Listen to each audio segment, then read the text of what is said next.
Assalamualaikum warahmatullahi wabarakatuh. Hello everyone, my name is Munah Hanifatul Muslimah. I'm from Kuningan University and now I'm a mobility student for one semester at UUM, University Utara, Malaysia.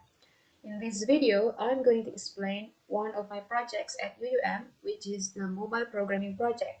So the project is to develop an online mobile currency converter using Flutter SDK. We use the API provided from freecurrencyAPI.net to retrieve currencies values. We have to select at least 5 different currencies and perform value exchange from one to the other. Let's begin from the app sketch design for the user interface. This is a very simple app. I only made 2 pages for the user interface. The first one is the splash screen and the second one is the main page where we do the conversion. The splash screen only contains one image in the middle. Meanwhile, in the main page, there is an app bar to display the app's name, Currency Converter. There is an image, which is an icon of this app, the same image that appears in the splash screen. Under the image, there are 2 text fields and 2 combo boxes. The first text field is for inputting the value, and the second text field is for the output. Then we can choose the currency from the combo box that is placed in the same row with the input and output text field. Finally, I also added a text to emphasize the result. Now let's see how the codes work in relation to the UI elements. So there are 2 files that represent 2 pages. Main.dot is for the splash screen, conversion.dot is for the main page. In the main.dot, I removed the scaffold widget that contains the app bar so that it becomes full screen. I use stateful widget to display the image, and I just have to call the widget from the stateless widget. I set the alignment to center. So for column, main axis alignment means vertical axis. I didn't set the cross axis alignment, which is the horizontal axis, because the image already fills the whole width of the screen. The image is in the assets folder, then in the images folder, and the name of the image is icon.png. This is the image. Finally, in this page, I override the initState method to set the duration of the splash screen. While the splash page gets created on screen, this method gets called at the very first, and after 3 seconds, it will move to the conversion page, or we can say the conversion page will replace the splash screen. In the conversion.dot, I made 2 stateful widgets, conversion page and conversion form. In the conversion page, I define the title, the theme to green, the scaffold, and the body, which is divided into 2 parts, the image and the conversion form. I made both of them flexible so that they can change their size according to the screen size.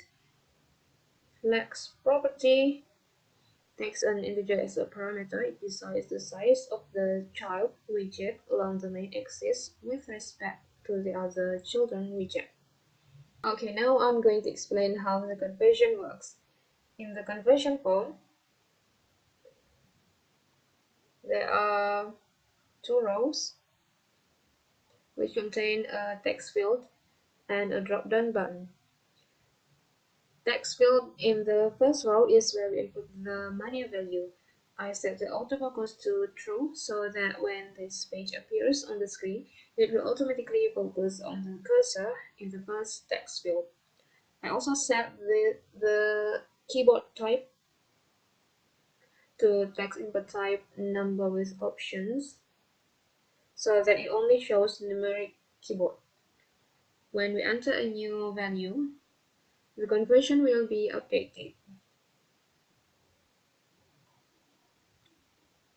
I give circle border radius to the decoration so that it will look a bit rounded. The different value of flex property for the text field and the drop-down button shows the proportion along the main axis, so the text field will be a bit longer than the drop-down button. The text field in the second row is for the output. So I set the enable property to false, and to show the output, I made a private method called convert. This method is being called when the value in drop-down button or text field changes. So there is a property called onChain. This is where the convert method is being called. Before I talk about the convert method, there are some variables that I declared in the conversion from state. Input and editing controller used in the text field to handle the text. So I use the input editing controller to get the input text from the first text field, and I use the output editing controller to set the output text in the second text field. Input, output, input curve, and output curve are used to calculate the conversion. Dash is just for description. Select a 1 and select a 2 used as the value of drop down button. So the default value would be Euro and USD. Currency is a list variable that contains the currency code, which will be applied as the items in the drop-down button. I choose 10 currencies. There are GBP, British or Great Britain Pound, Euro, AED, United Arab Emirates Dirham, Japanese Yen, Chinese Yuan, Korean Won, Indonesian Rupiah, Malaysian Ringgit, and Bitcoin.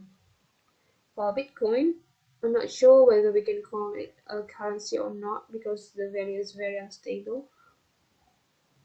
But I'm just curious about the value, so I choose to add it. When the convert method is being called, it will await for the HTTP response to get the API. If we go to this link, it will show the current currency using JSON JavaScript object notation. If the rest code equal to 200, it means the request has succeeded. JSON data is being decoded. If the selected value in the drop-down button equals USD, the currency would be 1. Else, it will get the currency value according to the currency code that is chosen in the drop-down button. So USD is the basic currency. It's not available in the JSON data. So by default, the currency value should be 1. If the request didn't success, the description would be no data, and the text will be displayed under the output text.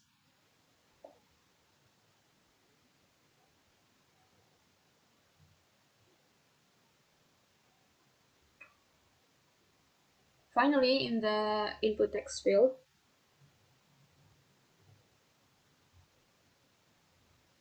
if the input text field value is not empty, the input text is being parsed to double. The output is being calculated. Output equals input divided by input currency and multiplied by output currency. Then the output value converts to string to be displayed in the output text field. Else, if the input text field value is empty, the output text field also should be empty. And the input, also the output text becomes 0.0. the set state method will update the interface to display the new value. Okay, now let's see the result. Since I can't run the FVD, I use my mobile phone to run the code, and this is the recording. It shows the splash screen for 3 seconds and then moves to the main page. It automatically focuses on the text field and displays the numeric keyboard. The image size also changes according to the available space. When the text field or the drop-down button value changes, it will update the output. Then I tried every currency.